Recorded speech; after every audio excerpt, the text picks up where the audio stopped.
And welcome back to the Brazos Valley Schools Credit Union Hotline. We have come down to the final draws of the Pick'em football season. I have with me the guru, Coach Van Pettaway. Coach, how you doing today, sir? I'm doing fine, Dr. Prince. Doing great. Well, happy holidays to you, sir. It is Thanksgiving time, and we'll address that a little bit later on. But you've made this thing a bit interesting, sir. I put my faith in the Texas Southern Tigers, and they came up about a biscuit short. Yep, they sure did. And I'm happy to be able to close the gap. Yes, sir. Well, the gap is closed. There's one game that separates the two of us. We have two games of significance in the SWAC, and we got an SEC game. I'm interested to see which one you're going to pick. But this thing can still be flipped around mighty quick, sir. Yes, it can. Yes, it can. But I think today we'll both be safe with our picks. I don't think it'll be anything out of the ordinary. Well, and it could come down. It could to that championship game, sir. Well, that is true, and I've got some thoughts on that. I really think Jackson State has a big advantage all the way around. Number one, they're playing on their home field that they're accustomed to all year long. Number two, and this is the biggest one, they're going to have more time off to prepare. Because if I saw the schedule right, PV still has one game left. Yes, that game this week against Mississippi Valley, and I look at that, Coach, as a blessing and a curse at the same time. And here's why I say that. We always put emphasis on the time off, but sometimes teams that advance themselves to earn it by, it can be more detrimental at times because at this time of the season, you're used to moving forward, keeping the guys sharp, and it's nothing like a real game time experience than having that extra time off. Yes, you get to heal and things of that nature, but sometimes these guys be a little bit slow coming out the gate in postseason play. And that's what I'm kind of banking things on and hoping that can be an advantage for you because of their activity. Well, the other thing that I'm looking at, you got that injury factor out there. You're going to be playing against a very hungry Mississippi Valley team that wants to make a mark on their season, and what better way to do that than to beat one of the front runners, the champion of the West.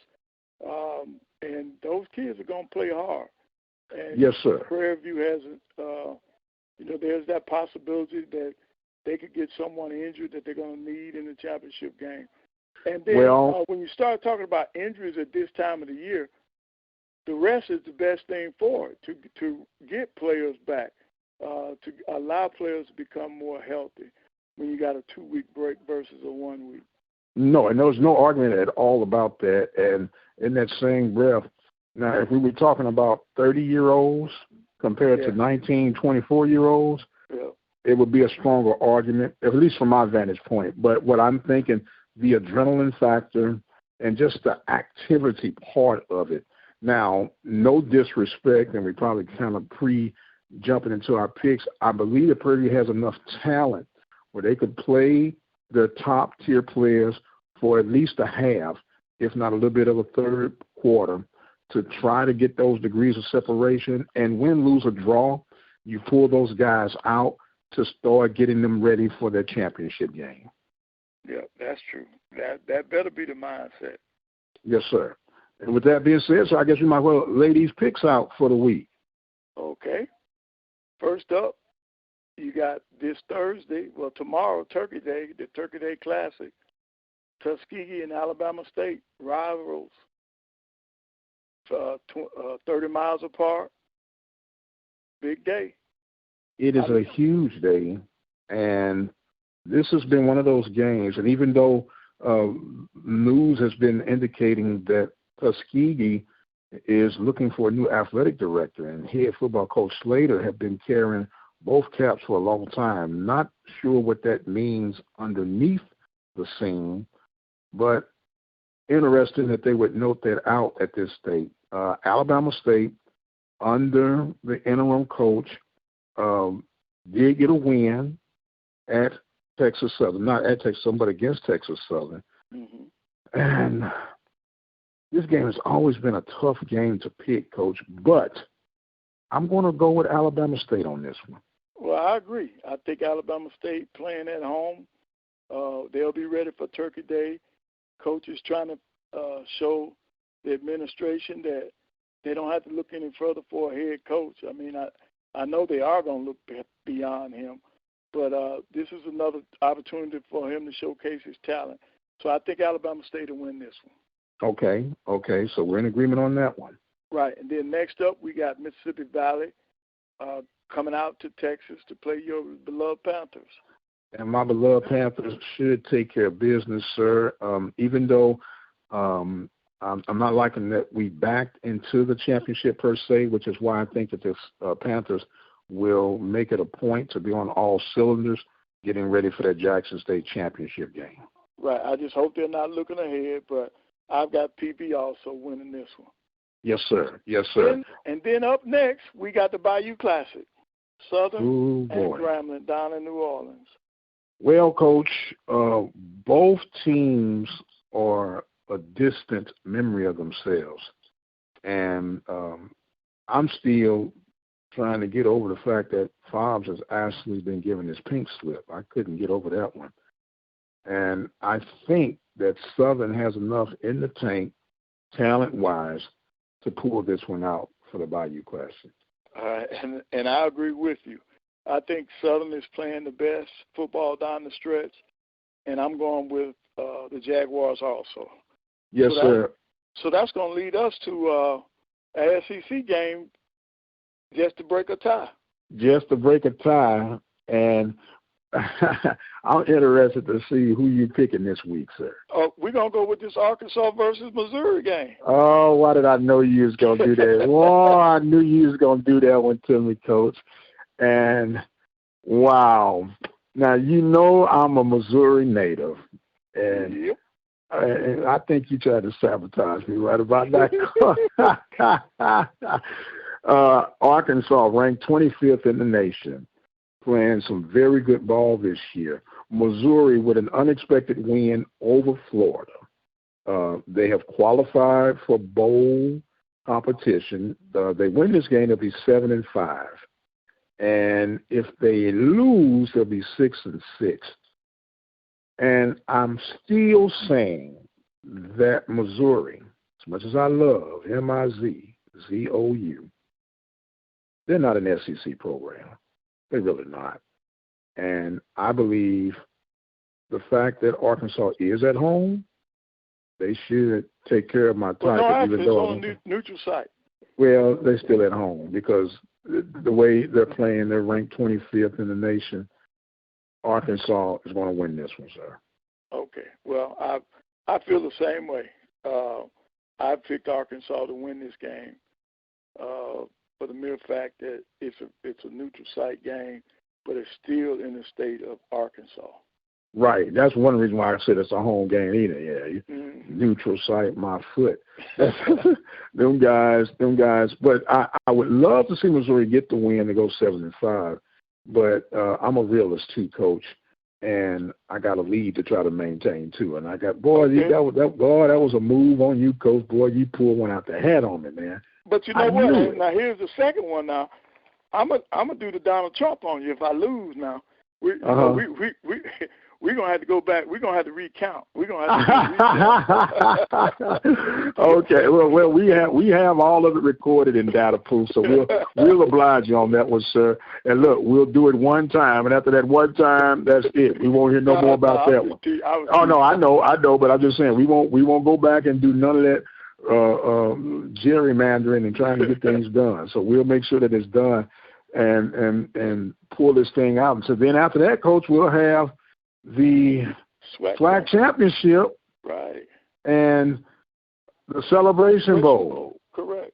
Wow. Well, you know, I know we're about to have these fast break Fridays, and although you know our teams have not been faring too well in this non-conference start of the season, but let's be honest, we kind of expect that we hope for the miracles. Make sure the guys are staying healthy, make sure the checks are clearing, and we'll go from that.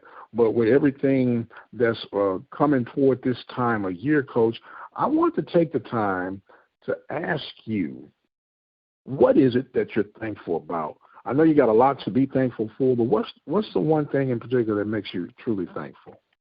Well, during these difficult times, I'm thankful for health, because the virus is no joke. It has devastated our society, and I'm just thankful that the good Lord has blessed a lot of us with health, with our good health. And I think that's the thing, that family has always been at the forefront, but I think this health for everybody, I think, is the thing that I would look forward to this year as we sit around that table tomorrow. Yes, sir. I'm thankful for good health and being healthy enough to where we could get together as a family. Yes, sir. Now, I could recall my big mama saying, I thank the Lord for a portion of strength. And, yep. And a sound mind. Yep. And as a little a toddler, a portion of strength. What is it? But my dad used to always say, keep waking up, son. Yep. And now that I've been keeping waking up, Coach, I just repeat those same things. I thank the Lord for a portion of strength. Yep. And a sound mind. Now my wife might not think my mind is as sound as it should be, but that's a whole nother story. But we're really thankful, of course, for family. Correct. You're thankful for the opportunity to serve. You're thankful for the opportunity of being an asset to people. Hold on, babe, I'm doing an interview. Yeah, I'm sorry. See how my wife said, whatever you give me, baby, I'll be happy. She asked me what did I want for breakfast. I'm like, okay. Yeah, I will. Well, thank God we're not doing this live. But you're thankful for the little things. They say it's the small foxes that destroy the vines, because they don't really understand the value of those little things that develop to bigger things. And when you look at this, Coach, and I don't take it for granted, people come to listen to us on what they consider our expertise, or and just for entertainment purposes and for informational purposes. I'm thankful that we have a platform to be able to do that. I'm thankful that for whatever purpose and reason, that people trust us to keep coming back, not only from the sports side, but from the ministerial side of things. And I'm just truly, truly thankful and overwhelmed that the Lord has smiled on this little old fella's direction and path to be able to do the things that we do, sir. Well, I'm grateful, and He has allowed us to be together to do this, to put together this platform, and I just hope that we pray that the future is bright for us, so that we'll be able to continue. Yes, sir. Yes, sir. I look forward to it. I look forward to it just as well, sir. And with this final stretch we got going in, we had no splits this week, sir. So it will be safe to say that I'll have a one-game lead going into this championship pick'em. Yep. And it'll be a chance for you to tie it up and let the Celebration Bowl pick our faith, or I can walk away the champion after next week. That is true. That is true, sir. Wow. Very interesting. And we're going to give you your recount. Oh, man. Well, Coach, it is a joy, and it seems like the time has just flew by with this season. It seems like we just got this thing started, but it has come toward the end of a football season. But as we mentioned, we'll be leading right into the basketball season, and we can't wait to get those tip-offs and those hardwood games analyzed and broke down, sir. Yep, I look forward to that. Basketball's right around, it's in the corner. It's already being played out, but I look forward to conference play. Yes, sir. And with that being said, sir, I want to wish you and your family a very happy and safe Thanksgiving. To God be the glory for all the things that he has done, what he is doing, and what he is going to do for you and yours. Well, thank you, and the same to you and your family, and may his grace be over all of us. He is the guru, the Godfather, basketball analyst, Coach Van Pettaway. I am the radio guy, Dr. Mike Prince. Thanking you guys so much for joining in with us on this Thanksgiving edition of the Pettaway Prince Pick'ems. Just for you all to know and let the record be sure, Prince is leading by 1. And until the next time, you guys be blessed, and we'll see you on the other side.